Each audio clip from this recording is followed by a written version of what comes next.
Hello, everybody, on this wonderful day. Hope all is well, but you know me, I don't like to waste no time. I'm just gonna jump into it. So, I had a dream, and in this dream, there was a man who was married to his wife. Now, he goes outside. See him go down the stairs and he goes outside by his car. Now there's another female that's walking up towards him in this dream. And she tells him, hey, we need to make this thing serious. Now, obviously, in the dream, I'm like, that's his side chick. So she approaches him, like I said, and said, we need to make this thing serious. And he replies, well, why don't we? Now you tell a side chick who been interested in you and being the number one option instead of the number two, why don't we make this serious? Don't play with them. Cause in this dream, she said, don't play with me. And he replies, I'm not. Of course, the player type, they're gonna be, I'm not playing with you, baby. I mean everything I say. Come on, man. So, in his dream, when he says, I'm not playing, boy, she get happy. She giddy. So she goes in for a kiss. Now, in this dream, I seen his face. He was hesitant to give her a kiss back. Not because he didn't want to, but because he's right outside his own place. I don't know if it was a house or an apartment, but he's right outside, and in that window, or that balcony window, his wife can walk by and see this plain as daylight. He was looking up there hesitantly, but he still gave her a quick little kiss. And then he like, hey, I gots to go. Of course, when that situation getting a little too hot, what you gonna do? You gonna be a little snake and slither up out that thing. And of course, the female, the side piece, after hearing what she hearing, where you going? So he like, in a dream, he like, I gotta link up with my cuz, gotta slither through the neighborhood and holler at my cuz. And she like, okay, where am I gonna see you later? And he like, yeah, you gonna see me later on tonight. Now we all know what tonight mean. If it's Wednesday, that mean Thursday after 12 o'clock. You know them type of hours. I'm telling it like it is. So he bolts back into the house in this dream. He's up the stairs, cause he wondering in this dream, like, man, did she see me? I don't know, so I gotta feel this situation out. So he gets upstairs and he see a towel across the bed. So he a little leery. He grabs the dry towel and he notices it's wet. And then he walks around that corner and sees his wife in the bathroom, So he like, hey, babe, why this wet towel on the bed?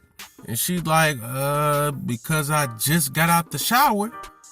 So now that the husband knew she didn't see nothing, he go back into relax mode, whoo. So he like, oh, okay, Then I woke up from the dream. So I'm like, God, what did this dream mean? Like, why did I see this? And he said, entertain. So I'm like, okay, God, what you mean by entertain? Hey, people think it's cool to have a side piece and a chick, but they only gonna play their part for so long before they expecting to be that the main one, the main deal, the main course. Now you got a very small few that'll play their role. That's because they getting what they want, money, change, all that, but that's neither here or there. Gonna jump back into this dream. Then after I see entertain. I seen him all capital letters, all caps, wrong. I said, how are we wrong, God? Like, talk to me. Let's parlay. And he says, you're wrong. Number one, because you're doing your spouse wrong. Now, whether you just dating, engaged, or married, especially if you married, look, if you are with somebody else, you supposed to be committed to that person. That's who you made it official with. That's who you wanted to build. I hope the goal is a future with and down the line get married to. So if that's who you chose, why are you out here still playing the field? You wrong. Cause if the roles were reversed and your spouse was doing what you doing to you, you ain't having it. Then he said, number two, let's go a little bit deeper. Not only are you looking, but eventually that looking is going to go to imagining what their body is looking like underneath the surface. The eyes are a gateway. The third thing is you actually cheat. You go the whole way.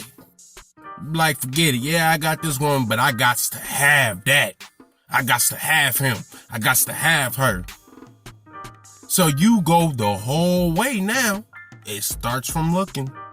So I'm like, okay, God, I got it. He said, God is not pleased. He said, I'm not pleased. He also told me to get it right. Let my people know to get it right. And that goes for everybody because it's a ripple effect.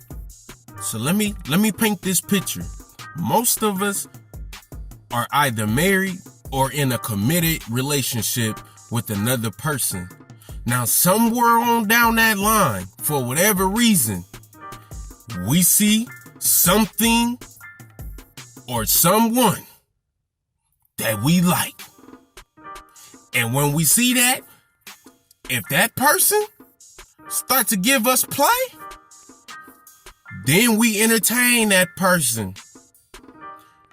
And then we want to tell ourselves, hey, got to keep my options open because I don't know how this is going to work out with the other person.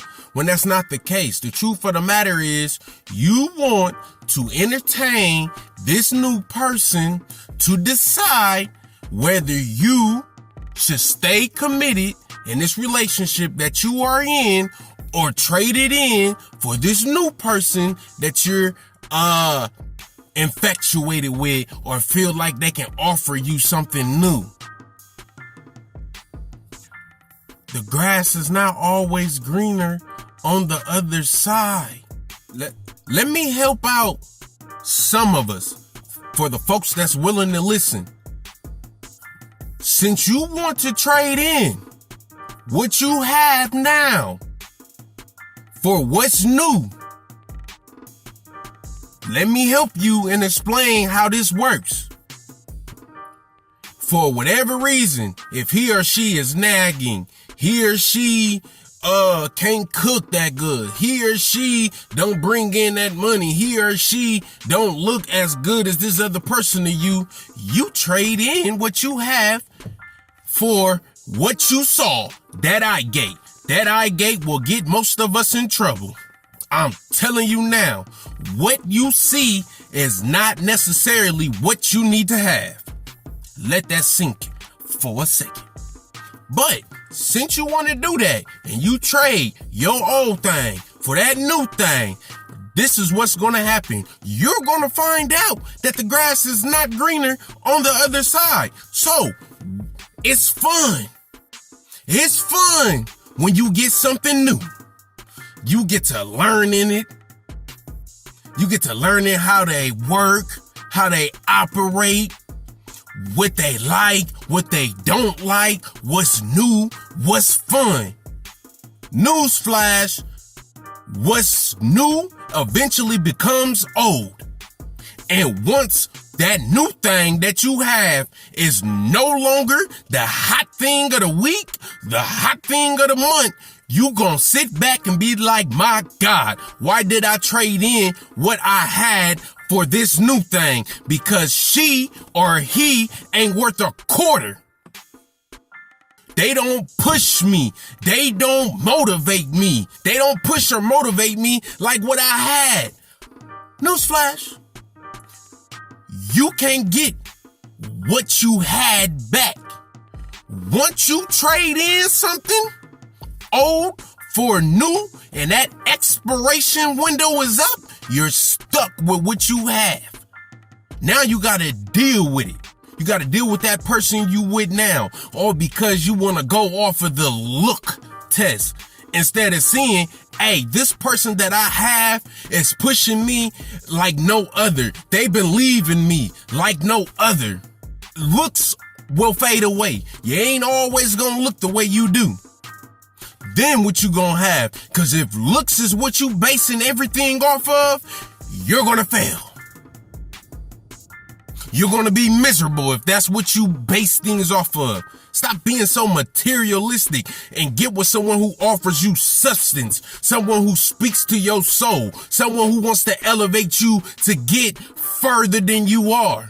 But because this person isn't what the world deems beautiful, isn't what the world deems hot, the best thing, you don't want it. Stop following the world and follow what you know is right. And I'm trying to help y'all. Do not let your eye gates ruin something great. Do not trade in dessert when you have the full course meal. I'd rather have the full course meal than dessert any day of the week. So I pray for every male or female out there that has something good that's being tested. My prayer is that you hold on. You stay true to what you know. You stay true to God. And in the end, when you realize you dodged something major, you're gonna thank God. Until next time, you know the drill.